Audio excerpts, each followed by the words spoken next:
নমস্কাৰ বন্ধু বান্ধৱীসকল, লগতে সুপ্ৰভাত আৰু সকলোকে মোৰ চেনেললৈ স্বাগতম জনাইছোঁ। আশা কৰোঁ আপোনালোক সকলো ভালে আছে, মোৰো ভাল। আৰু আজি মই ৰাতিপুৱাই 5 বজাতে ওলাইছোঁ এঠাইত যাওঁ বুলি, আৰু ভাবিলোঁ আপোনালোককো এই ৰাতিপুৱাৰ সুন্দৰ পৰিৱেশ দেখুৱাওঁ আৰু লগতে ময়ো উপভোগ কৰোঁ। চাওঁ আহকচোন ৰাতিপুৱাৰ এই পৰিৱেশ। যিসকলেতো দেৰিকৈ উঠে তেওঁলোকেতো সূৰ্য উদয় হোৱা দেখাই নাপায়।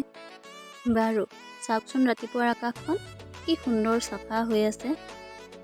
মইতো গোটেই বাটটো বেছিভাগ আকাশখনলৈকেই চাই থাকিলোঁ। ঠিক আছে, যি কি নহওক আমি গৈ থাকোঁ আগলৈ। আৰু মই গৈ আছোঁ আজি এডিআৰই এক্সাম দিবলৈ। গম পাইছেই, গোটেই অসমতে এতিয়া এডিআৰই চলি আছে, মানে আছাম ডিৰেক্ট ৰিক্ৰুইটমেণ্ট এক্সাম। আজি চাগে এই পৰীক্ষাটো দিবলৈ কিমান আশা লৈ গৈছে মনত। কিমানৰ চাকৰি হ'ব, কিমানৰ মনৰ আশা পূৰ্ণ হ'ব, কিমানৰ যে মনো ভাঙিব। মোৰো কিন্তু এইবাৰ বহুত বেছি ভয় লাগিছে। দি চাওঁচোন, যদিহে ভাগ্যও খুলিব পাৰে। ঠিক আছে বাৰু, এতিয়া আমি কলীয়া ভোমোৰা দলঙৰ ওপৰৰ সৌন্দৰ্যকে উপভোগ কৰি গৈ থাকোঁ। চাওকচোন, নীলা আকাশৰ মাজত শুকুলা ডাৱৰ, তলত পানী, কি সুন্দৰ পৰিৱেশ। আৰু এনেকৈয়ে আমি আহি পাম এতিয়া তেজপুৰ।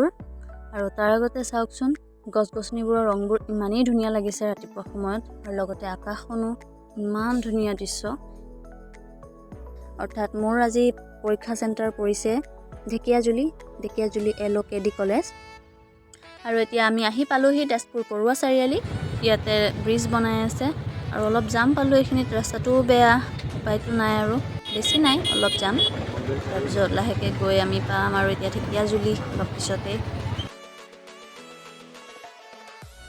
পিছে ঢেকীয়াজুলি পোৱাৰ আগত মই ভাবি আছিলোঁ ঢেকীয়াজুলি বা কেনেকুৱা হ'ব দেখিবলৈ, তাৰ পৰিৱেশ বা কেনেকুৱা। কিন্তু ঢেকীয়াজুলি সোমায়েই গম পালোঁ যে সঁচাই বহুত ধুনীয়া লাগিছে। ৰাস্তাটোও ভাল আৰু প্ৰায় গাঁও ফিলিং।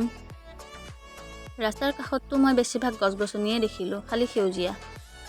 ৰাস্তাটোও ভাল, কিন্তু স্পীড ব্ৰেকাৰ বহুত বেছি আছে ইয়াত।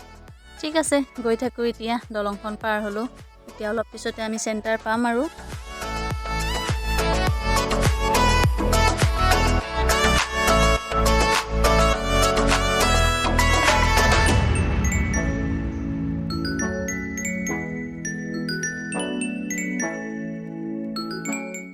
মই পাই গ'লোহি মোৰ চেণ্টাৰ, লোকনায়ক অমীয় কুমাৰ দাস মহাবিদ্যালয়। পিছে আমি 7 বজাতেই পালোহি, বহুত সোনকালে। সেই সময়ত বেছি ভিৰ নাছিলে। পিছত ইয়াৰ পৰা পৰীক্ষা দি ওলাই মেলি আৰু শক্তি নহ'ল যে ভিডিঅ' কৰিম। পিছে পৰীক্ষা দিয়াৰ পিছত ওলাই গ'লোঁ, ভোকো লাগিলে বহুত, উপায়তো নাই আৰু। ওলাই আহিলোঁ, ওচৰত এখন ভাল হোটেলো নাই। সেয়ে আমি হোটেল বিচাৰি আহি আছোঁ বাটত, পাওঁ নেকি ক'ৰবাত। তেনেকুৱাতে এখন হোটেল পালোঁ। এসাঁজ তৃপ্তিৰে ভাত খাই ইয়াৰ পৰা লাহেকৈ ওলাই দিছোঁ, খুব ভাল লাগিল। তাৰপিছত ইয়াৰ পৰা ওলাই আহিলোঁ। অহাৰ পিছত ইমানেই জাম পালোঁ বাটত, ইমানেই বেছি জাম পালোঁ, মোৰ আৰু শক্তি নাই যে মই ভিডিঅ' বনাম। সেই ভিডিঅ' নকৰিলোঁ।